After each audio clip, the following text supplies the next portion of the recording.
오늘도 함께 예배하면서 하나님의 은혜를 또 하나님의 사랑을 풍성히 나누는 저와 여러분 되길 소망합니다. 네. 요즘에 날씨가 조금 이렇게 봄이 와서 그런 건지 아니면 이제 봄은 지났죠? 여름이 와서 그런 건지 날씨도 좀 습해지고 이래서 기분이 좀 꿀하더라고요. 여러분도 좀 그런가요? 별로 안 그렇습니까? 별로 안 그래요? 기분이 좀 꿀꿀하더라고요. 그래서 이럴 때는 기분 전환이 좀 필요하겠다 하는 생각이 들었습니다. 그래서 안경을 하나 새로 샀어요. 안경을.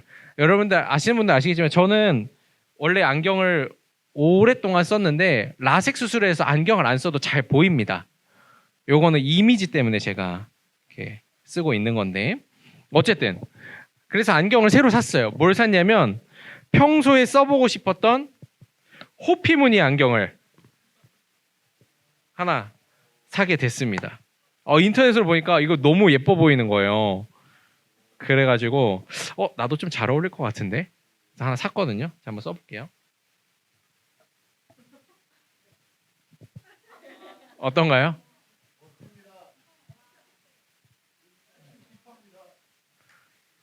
저기 담비가 되게 안타까운 눈으로 지금 날 쳐다보고 있는데 근데 제가 써서 이렇게 보니까 영 아닌 것 같은 거예요. 저랑 안 맞는 것 같은 느낌이 좀 들었습니다.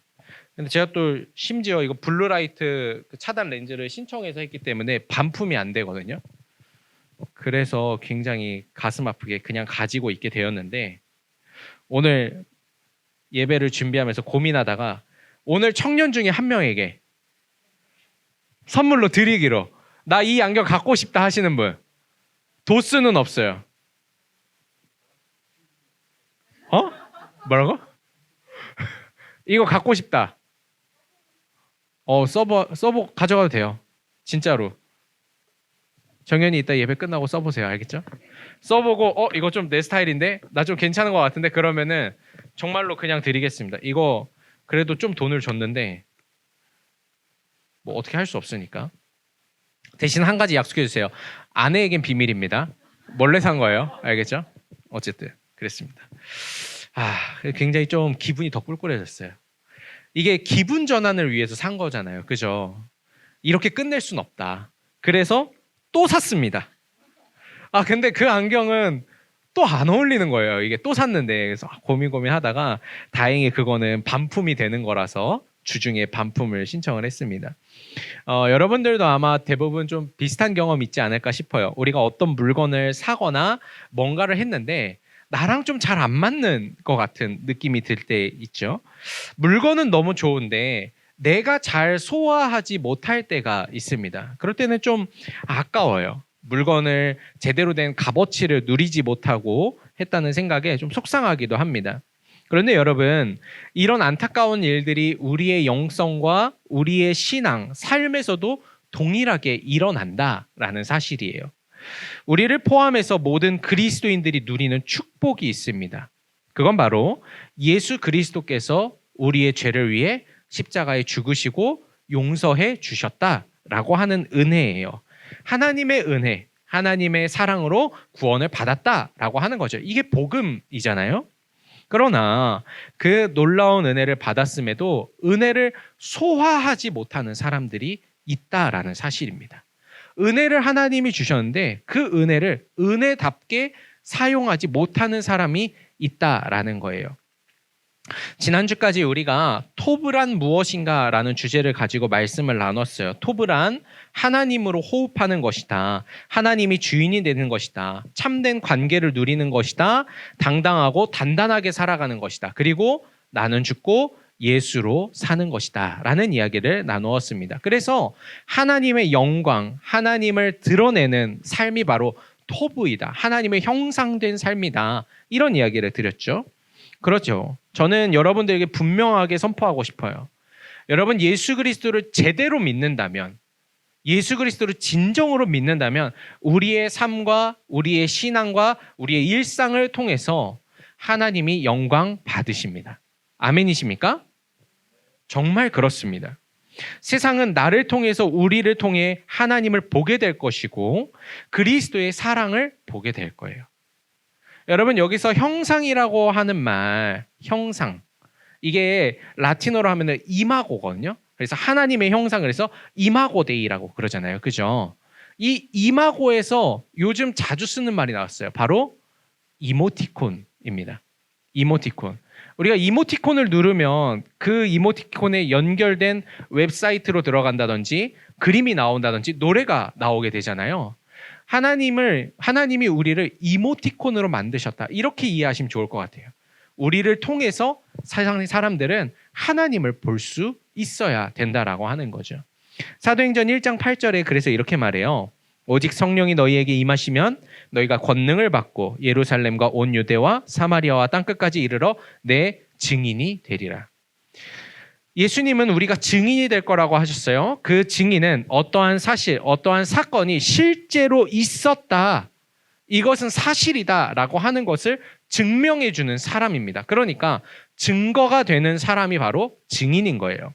하나님은 우리를 증인으로 삼으셨습니다. 이 말은 예수님의 십자가의 증인, 하나님이 살아계시다라고 하는 증인, 성령이 우리 가운데 역사하시고 함께 하심을 말하는 증인, 궁극적으로 복음의 증인이 되게 하신 겁니다. 이것이 바로 토브입니다. 하나님의 영광을 이 땅에 나타내고 하나님을 찬송하고 에덴에서의 삶을 회복하는 것이 바로 저와 여러분에게 주어진 가장 큰 축복인 줄로 믿습니다. 그러나 지난주에 살펴보았듯이 아담과 하와가 하나님의 말씀에 불순종하게 되었어요. 하나님이 주신 가장 좋은 삶을 귀하게 여기지 않은 거죠. 그 결과 우리는 에덴에서 쫓겨나게 되고 하나님이 주신 좋은 삶을 잃어버렸다. 이걸 죄라고 한다라는 이야기 했죠. 죄란 무엇인가? 다시 말씀드리지만 죄의 핵심은 자기중심성입니다. 자기중심성. 하나님이 중심이 되고 하나님으로 호흡하고 하나님이 주인 되는 삶이 아니라 내가 중심이 되고 내가 주인이 되고 내가 나의 왕으로 살아가는 삶 자체가 바로 죄라고 하는 것이죠. 저는 오늘부터 몇 주 동안 여러분과 토브를 잃어버린 사람들에 대해 이야기를 좀 나눠보고 싶어요. 그러니까 죄에 살아가는 사람, 죄로 인해 살아가는 사람들은 어떤 모습인가 그 이야기를 좀 나눠보고 싶습니다. 그리고 그 삶이 혹시 지금 우리에게 있지는 않은지 좀 되돌아보는 시간을 가지면 좋을 것 같습니다. 아담과 하와가 범죄하고 나서 이 부부가 에덴 동산에서 쫓겨나게 됐어요. 그리고 나서 낳은 아들이 있는데 여러분 아시나요 혹시? 두 아들 가인과 아벨입니다. 아담과 하와는 에덴 동산을 추억하는 사람들이에요. 거기에서 어떤 일이 있었는지를 알기 때문에 가인과 아벨에게 하나님을 잘 가르쳐 주었습니다. 그런데 가인과 아벨이 하나님을 믿는 믿음으로 이제 하나님께 제사를 드리게 됐어요. 그 이후의 이야기가 워낙 유명하죠. 하나님이 가인의 제사는 받지 않으셨다. 아벨의 제사는 하나님이 받으셨다. 그래서 가인이 분노하고 자존심이 상했습니다. 어느 날 동생 아벨을 들로 부르게 돼요. 그리고 나서는 옆에 있던 돌을 들어서 쳐서 가인이 동생 아벨을 죽이게 되는 거죠. 우리가 잘 아는 인류 최초의 살인 사건입니다. 형제살인이었죠. 이 이야기가 굉장히 중요한 이야기지만 여러분도 아마 몇 번씩이고 이에 대한 설교를 들으셨고 저도 여러분에게 이 본문을 가지고 작년에 설교를 했었습니다. 기억 못 하시나요? 지혜 기억하나요? 못해도 괜찮아요. 다음에 똑같이 또 할게요. 걱정하지 마세요. 근데 저는 오늘은 이 죽인 이야기가 아니라 그 다음에 있는 이야기를 좀 초점을 맞춰보고 싶어요. 하나님이 가인이 동생 아벨을 죽인 걸 아셨습니다. 모르지 않으셨어요. 아셨어요. 그래서 가인에게 그 죄에 대한 대가를 치르게 하시는데 11절과 12절에 나와 있어요. 땅이 그 입을 벌려 내 손에서부터 내 아우의 피를 받았은즉 내가 땅에서 저주를 받으리니 내가 밭을 갈아도 땅이 다시는 그 효력을 내게 주지 아니할 것이요 너는 땅에서 피하며 유리하는 자가 되리라 라는 거예요. 가인에게 내려준 저주는 두 가지입니다. 하나는 밭을 갈아도 그러니까 농사를 지어도 소득을 얻지 못할 것이다. 이 말이에요. 창세기 4장 2절을 보면 가인은 농사하는 자라 그랬거든요. 그런데 이제 농사를 지어도 열매가 맺혀지지 않게 되는 거죠. 오늘날로 말하면 실업자가 될 것이다. 얼마나 큰 충격입니까, 여러분? 당장에 실업자가 된다니. 심지어 농사도 꽤 잘 짓던 사람이 실업자가 된대요. 이래자매 오늘부로 해고 문자를 받는다 그러면 어떻겠습니까? 좋답니다. 정말 좋습니까? 다음 달 카드값은 어떻게 하시려고? 먹고 사는 문제. 그렇죠? 알바 못한다 그러면 아무도 안 써줘. 무소득으로 이제 평생 살아야 돼. 맞아요. 주식? 결혼해야 된다고? 그래요. 가인이 이제 농부로서 얻을 수 있는 가지고 있던 능력을 완전히 잃어버리는 거예요. 이제는 어떤 직업도 얻지 못하게 된다. 이게 하나님이 주신 첫 번째 저주였습니다. 두 번째 저주는 가인이 어느 땅에도 거주할 수 없게 되었다. 12절을 보면요. 너는 땅에서 피하며 유리하는 자가 될 것이다 라 그래요. 땅에서 피하다라는 말에 피하다는 땅에서 흔들리는 사람이 될 것이다. 그러니까 어디 딱 머물러 가지고 있어야지. 뭐 농사를 짓든지 사람들이랑 관계를 맺든지 할 텐데 그걸 못 한다는 거예요. 이제 여기저기 돌아다녀야 되는 삶. 우리 흔한 말로 역마살이 낀 인간이 되는 거죠. 요즘엔 잘 안 쓰죠. 역마살 이런 거. 네. 근데 아시죠? 역마살 그런 거. 거기다가 그 다음에 유리하는 자. 유리하는 자라는 말이 조금 어려운데 원래 의미는 도망치는 사람 이 말이에요. 그러니까 도망자가 될 것이다 이런 말입니다. 가인이 동생 아벨을 죽인 뒤에 받은 저주가 굉장히 끔찍합니다. 첫 번째는 하나님이 주신 사명을 잃어버렸어요.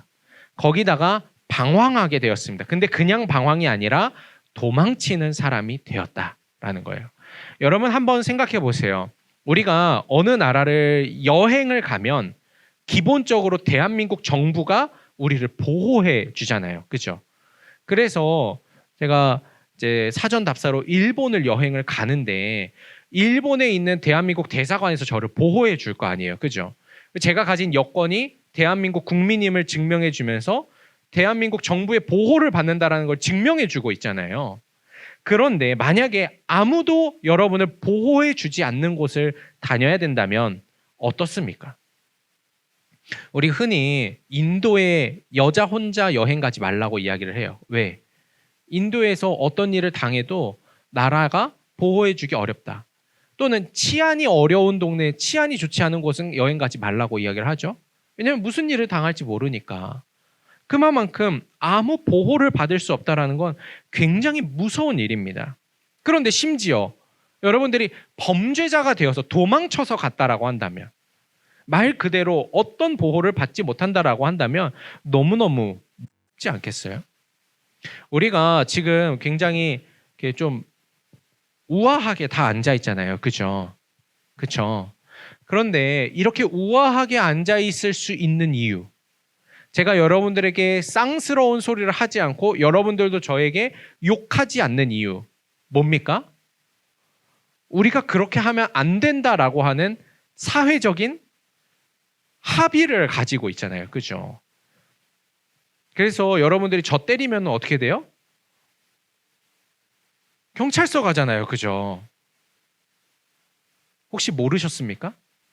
저 때리면 경찰서 가잖아요. 그죠? 네. 왜냐면은 나도 국민으로서 법의 보호를 받으니까. 그런데 만약에 어떤 사람이 그런 보호를 전혀 받지 못해. 함부로 해도 돼. 아무도 신경 쓰지 않아. 예를 들면 우리 정수. 자, 지금부터 정수를 아무렇게나 해도 됩니다. 아무도 신경 쓰지 않을 것이고 법적인 어떤 조치도 없을 것입니다. 그러면은 정수가 과연 여기서 살아나갈 수 있을까? 그동안 정수에게 당해왔던 선준이가 가만히 있을까? 그런 생각들을 해보게 되는 거죠. 1974년에 태어난 1974년에 세르비아 출신의 예술가 마리나 아브라모비치라는 사람이 있는데요. 이 사람이 행위 예술계의 데모입니다. 근데 이 사람이 굉장히 큰 충격을 주는 퍼포먼스를 해요. 리듬 제로라고 하는 퍼포먼스인데요. 테이블 위에 72개의 도구를 쭉 올려놓습니다. 그 중에는 장미도 있고 깃털도 있고 꿀도 있고 채찍도 있고 올리브 오일, 가위도 있었고 메스가 있었고 그리고 심지어 총과 총알이 있었어요.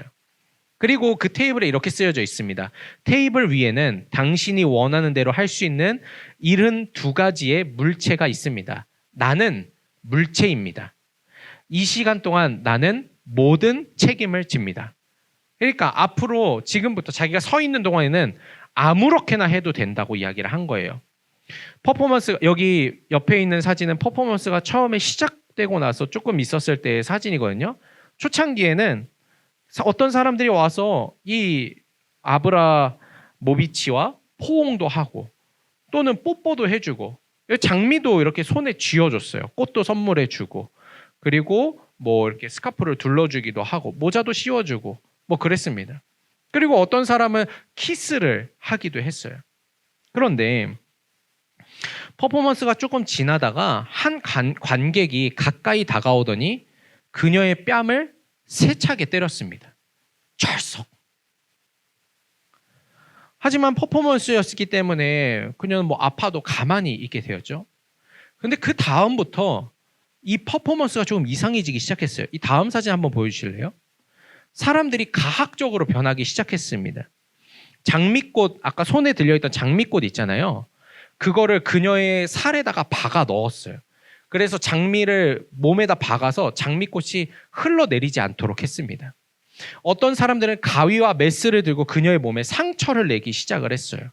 그리고 여기 보시면 아시겠지만 얼굴에다가 그림을 그리고 말도 안 되고 모욕적인 말들을 쓰기 시작을 했습니다. 그러더니 어떤 남자가 앞에 나와서 그녀의 옷을 다 벗겨서 나체로 만들었어요. 실제로 여러분, 제가 사진을 가져오진 않았지만 여러분들이 인터넷으로 찾아보시면 나체가 된 그녀의 모습이 나옵니다. 그리고 나서 어떤 사람이 총에다가 총알을 넣고 이 여자의 머리에다가 겨누고 쏘려고 했었어요. 그러자 그걸 보고 있던 다른 사람들이 야, 그거는 너무 심하다 그러면서 관객들 사이에서 싸움이 났었습니다. 결국 이 퍼포먼스는 예상했던 것보다 짧은 6시간 만에 중단되었어요. 퍼포먼스가 끝나고 그녀가 움직이기 시작하자 사람들이 도망가기 시작했습니다. 그녀를 때리고 학대했던 사람들이었어요. 이 행위예술이 보여준 인간의 잔혹함, 잔인한 면은 상당히 충격적이었습니다. 여러분, 놀라운 점은 이 퍼포먼스가 이런 방 같은 데서 소수의 인원으로 이루어진 게 아니라 모든 사람들이 오고 가는 로비 같은 데서, 스튜디오 로비에서 그냥 사람들이 보고 있는 데서 이루어졌다라는 점이에요. 만일에 1대1의 공간에서 이 일이 있었다면, 다른 사람들이 많이 보지 않는 곳에서 이 일이 있었다면 어땠을까? 우리가 누군가를 함부로 대하지 못하는 이유는 이것이 잘못된 일이라고 하는 공동체의 합의와 더불어 타인에게 악한 일을 할 경우에는 그에 따른 처벌을 받을 것이라고 하는 규칙 때문이에요. 그런데 오늘 말씀해 보니까 가인이 그 모든 규칙에서 벗어나게 됐습니다. 하나님이 그동안은 그를 보호해 주셨는데 그 보호를 완전히 잃어버리게 된 거예요. 함부로 말해도 되는 사람, 함부로 대해도 되는 사람, 폭력을 행사해도 괜찮고 상해를 입히고 인생을 망가뜨려도 되는, 말 그대로 인간이지만 인간이 아닌 존재가 된 겁니다. 가인 입장에서 이게 얼마나 두려운 일이었을까? 그래서 가인이 이렇게 말해요. 가인이 여호와께 아뢰되 내 죄벌이 지기가 너무 무거우니이다. 주께서 오늘 이 지면에서 나를 쫓아내시온즉 내가 주의 낯을 뵙지 못하리니 내가 땅에서 피하며 유리하는 자가 될지라 무릇 나를 만나는 자마다 나를 죽이겠나이다. 가인이 하는 말이 이대로 나를 하나님이 쫓아내시면 나를 만나는 사람마다 나를 다 죽일 것입니다. 아니, 한 번에 죽으면 그나마 다행이지. 죽지도 못하고 끊임없이 고통받아야 될 수도 있는데 너무 두려운 일입니다. 이렇게 말을 하는 거예요. 그러자 하나님이 15절에 이렇게 말씀하십니다. 한번 같이 읽어볼게요. 시작. 여호와께서 그에게 이르시되 그렇지 아니하다. 가인을 죽이는 자는 벌을 7배나 받으리라 하시고 가인에게 표를 주사 그를 만나는 모든 사람에게서 죽임을 면하게 하시니라. 하나님이 그렇지 않다. 너를 죽이는 사람은 7배나 더 되는 벌을 받을 것이다. 더 심한 벌을 받을 것이다 라고 말씀하시고 가인에게 무슨 표를 주셨어요. 이 표가 뭔지는 모르지만 성경학자들은 추측하기에 이마에 뭔가 문신이라든지 문양이라든지 새겨졌을 것이라고 추측을 합니다. 그래서 이 표를 보는 사람들은 가인을 함부로 대할 수 없게 된 거예요.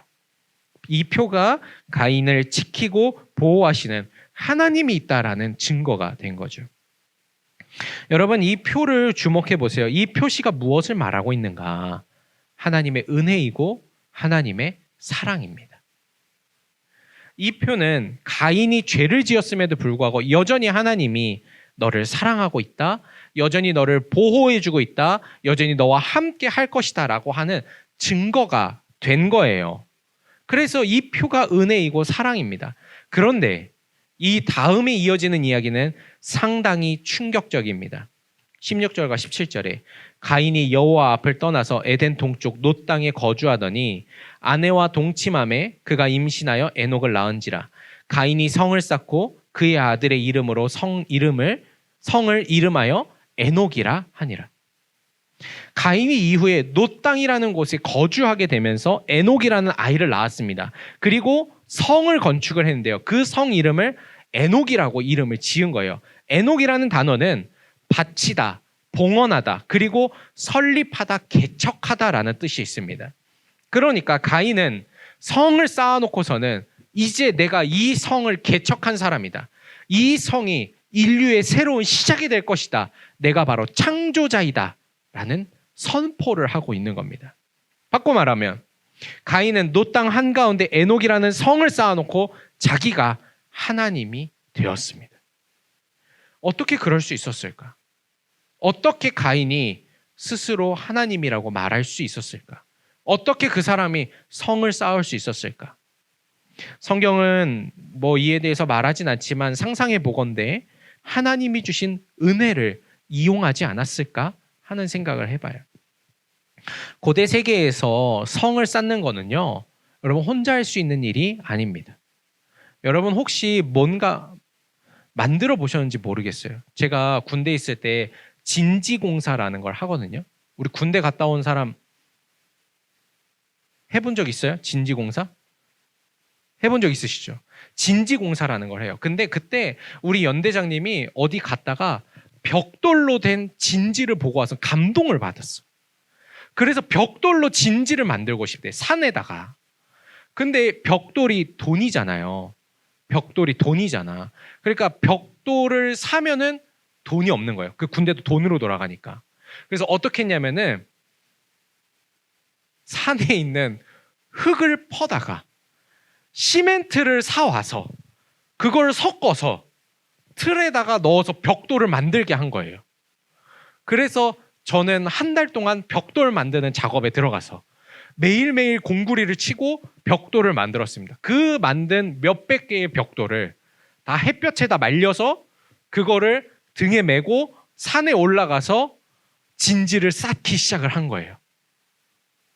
대단하지 않나요? 정말 난 그때 내가 그 일을 하면서 진짜 욕 많이 했거든. 진짜 욕이 나와요. 근데 이렇게 써먹을 줄은 몰랐어. 성경을 읽으면서 이게 어떤 의미인지 다가올 줄은 몰랐어. 여러분, 성을 쌓는 게 그만큼 어려운 일입니다. 혼자서 사부작 해서 될 일이 아니에요. 수많은 인력이 필요하고 수많은 자본이 투입이 돼야 됩니다. 그러면 가인이 성을 쌓을 때 이 자본과 노동력을 어디서 끌어왔냐라는 거예요. 아마 저는 이랬을 것 같아요. 여러분, 이 표시가 보입니까? 이 표시가 하나님이 저를 택하셨다라는 증거입니다. 제가 하나님의 대리자입니다. 그러니 여러분, 제 말을 듣고 저를 중심으로 똘똘 뭉쳐서 유토피아를 건설해 봅시다. 이렇게 말하지 않았을까 싶은 거죠. 결국 가인이요, 하나님이 주신 은혜를 이용해서 자신을 위한 성을 쌓은 겁니다. 하나님이 주신 은혜마저도 그저 자기 자신을 위해 이용하는 은혜를 죄로 바꾼 거죠. 가인이 이처럼 은혜를 죄로 바꾼 사람이다.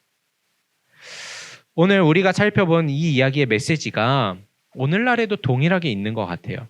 하나님의 은혜, 하나님의 사랑을 자기를 위해서 이용하는 사람들이 분명히 존재합니다. 가장 대표적으로 이런 거예요. 어떤 목회자가 말하는 거죠. 여러분, 저는 하나님의 은혜로 목사가 되었습니다. 원래는 이런 일을 할 사람이 아닌데 제가 이런 은사를 받았습니다. 제가 나와서 손을 얹고 기도하면 치유가 됩니다. 여러분들의 삶이 잘 풀릴 것입니다. 그러니 여러분, 저를 따라야 합니다. 이렇게 말하는 거예요. 그러면서 자기중심적으로 사람들을 만들고 영적인 권위라는 말로 포장해서 사람들을 조종하기 시작하는 거죠. 이런 일들이 요즘에 있잖아요. 또는 성경에 나오는 하나님의 말씀 한 부분을 놓고 자기 스스로에게 위로를 주거나 자기의 성취와 자기의 성공을 축복으로 정당화하는 겁니다. 자기는 하나님이 축복해 주셔서 잘 됐다는 거예요. 나는 하나님이 은혜를 주셔서 성공했다라는 겁니다. 하나님의 축복, 하나님의 은혜가 곧 물질, 돈, 성공으로 연결되는, 대치되는 번영신학과 같은 거지요. 제가 옛날에 실제로 만났던 한 부인데요. 그 사람은 옛날엔 교회 열심히 나왔대요. 근데 지금은 교회 안 나온대요. 왜 안 나오냐, 이런저런 이야기 하고 그랬는데 그 사람은 그런 얘기를 하더라고요. 저는 비전을 이루었습니다. 그 이야기를 듣고 저는 그 사람과 대화하기를 그쳤습니다. 하나님이 주신 비전이 무엇이었기에, 그가 생각하는 하나님의 비전과 사명이 무엇이었기에 돈 좀 번다고 안 나와? 그는 대체 하나님을 뭐라고 생각하고 있는 건가? 이런 일이 우리 주변에 얼마나 많은지 몰라요. 그래서 많은 청년들의 기도가 내 삶을 위한 기도, 내 인생을 위한 기도이고는 합니다. 물론 이런 기도가 우리에게 필요하지만 저는 오늘날 너무 과하다는 생각을 해봅니다. 여러분, 우리가 참된 신앙 안에서 하나님의 은혜를 해석하지 못하고 하나님의 사랑을 이해하지 못하면 여전히 우리는 자기중심적이기 때문에 하나님의 은혜와 사랑마저도 나를 위한 도구로 이용하기 시작한다라는 거예요. 설교의 앞에서 이야기했듯이 은혜에 어울리는 자가 되지 못하면 반드시 오용하게 되어 있다라는 겁니다. 그렇다면 하나님의 은혜와 사랑이 올바르게 사용되는 건 어떤 모습일까? 그건 바로 은혜의 목적을 바로 아는 거죠. 은혜가 하나님께 영광이 되는 겁니다. 지난주와 같이 저는 바울의 예를 들고 싶어요. 바울이 은사를 많이 받은 사람이었습니다. 간증도 많았고요.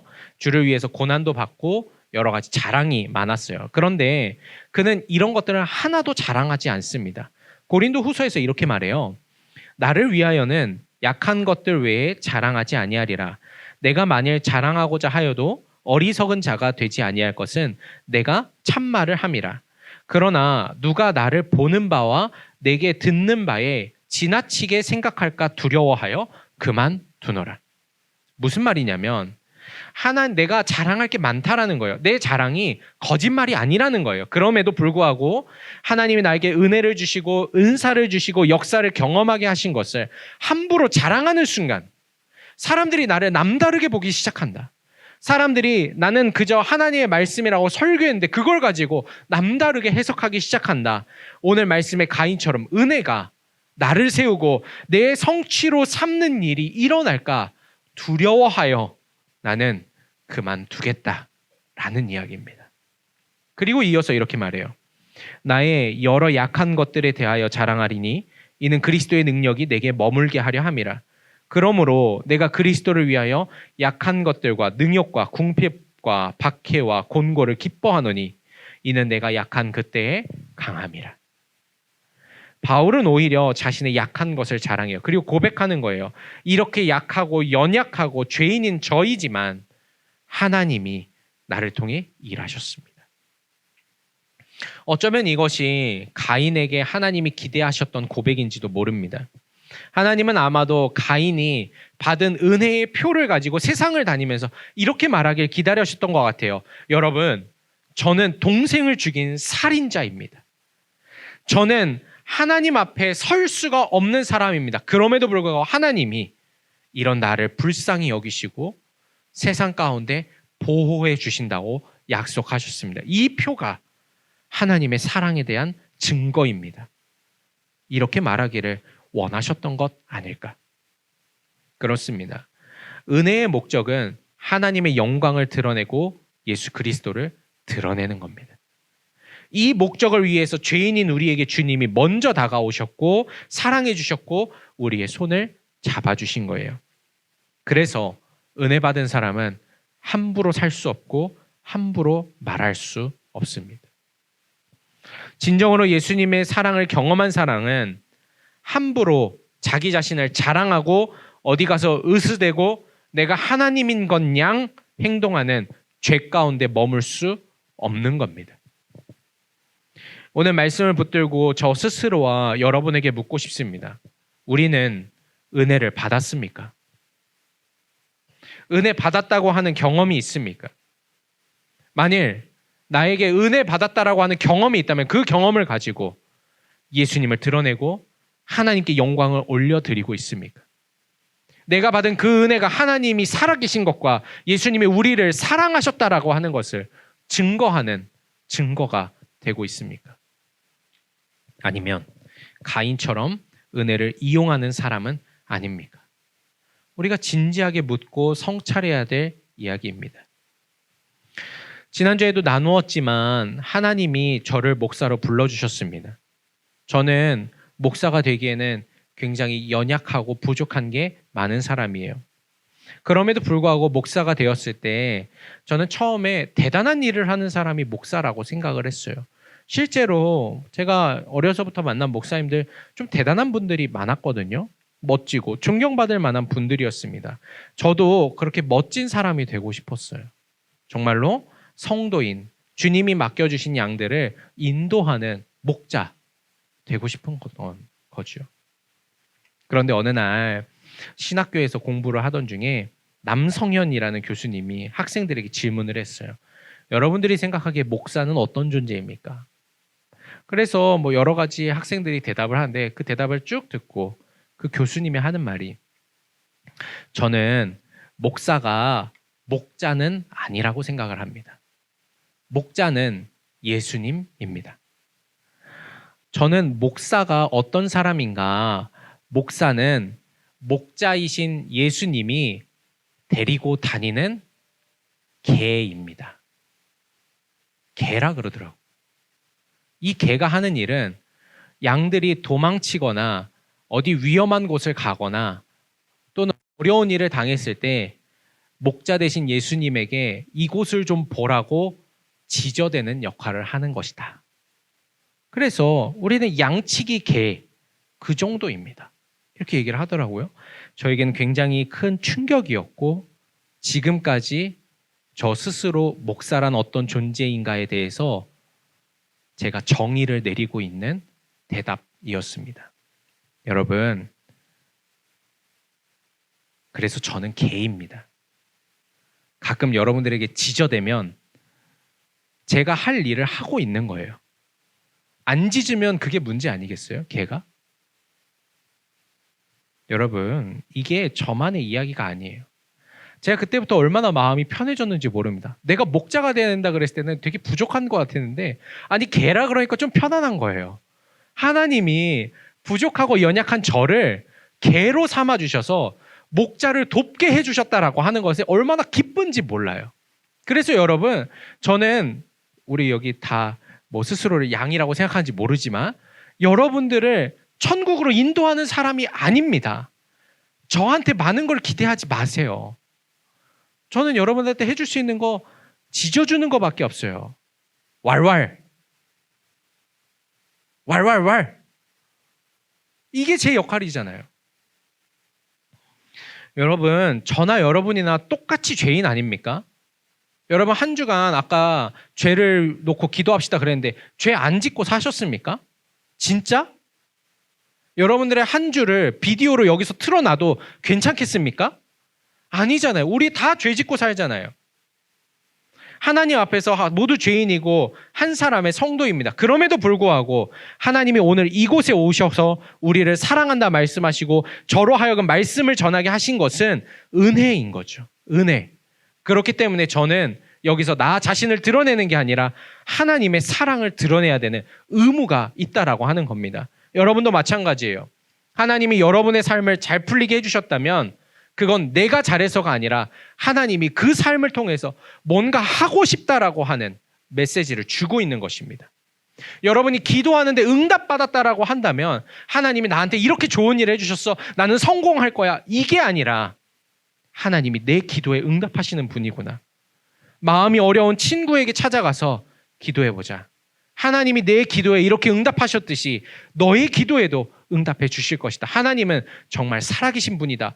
이걸 증거하라고 하시는 겁니다. 은혜가 나를 위해서만 있는 것이 아니라 다른 사람을 위해서 전파되어야 된다는 점을 그 증거로, 증인으로 나를 삼고 있다는 것을 우리는 기억해야지 된다라고 하는 거죠. 바라기는 저와 여러분, 예배하는 우리 모두가 진정으로 은혜 받는 사람 되기를 소망합니다. 은혜를 죄로 바꾸지 마십시오. 은혜를 죄로 바꾸는 것은 은혜의 목적대로 쓰는 게 아니라 나를 위해서 이용하는 것입니다. 은혜답게 은혜의 목적대로 사용하는 저와 여러분 되기를 소망합니다. 그리고 저는 분명하게 믿습니다. 우리가 은혜를 받고 하나님의 영광을 드러내는 토부의 삶을 살아갈 때 하나님이 우리에게 주시는 놀라운 축복을 경험하게 될 것입니다. 이를 위해서 여러분들이 오늘 예배 후에 각 셀로 나누어져서 여러분들이 받은 은혜를 한번 나눠보면 좋겠습니다. 그리고 그 은혜를 통해서 내가 하나님의 이름을 높이고 있었는지 아니면 나 혼자 잘 먹고 잘 사는 것에 사용하고 있었는지 깊이 있게 생각해 보십시오. 새롭게 시작하는 한 주에는요, 여러분들의 기도가 좀 달라지면 좋겠습니다. 그동안 아마 이렇게 많이 기도하셨을 거예요. 하나님, 오늘 나에게 축복해 주셔서 아무 일도 없게 하시고 편안하게 하시고 좋은 사람 만나게 하시고 즐거운 일 가득하게 하옵소서. 이렇게 기도하셨을 거예요. 그런데 이제는 기도를 바꾸십시오. 하나님, 오늘 나에게 은혜를 베풀어 주옵소서. 그래서 내가 그 은혜를 가지고 하나님이 살아계신 것과 예수님이 나를 사랑하고 있음을 나타내게 하여 주옵소서. 이 기도로 나아가시기를 소망합니다. 그때 우리가 가인처럼 은혜를 죄로 바꾸는 자가 아니라 은혜를 은혜답게 사용하는 참된 그리스도인이 되리라 믿습니다.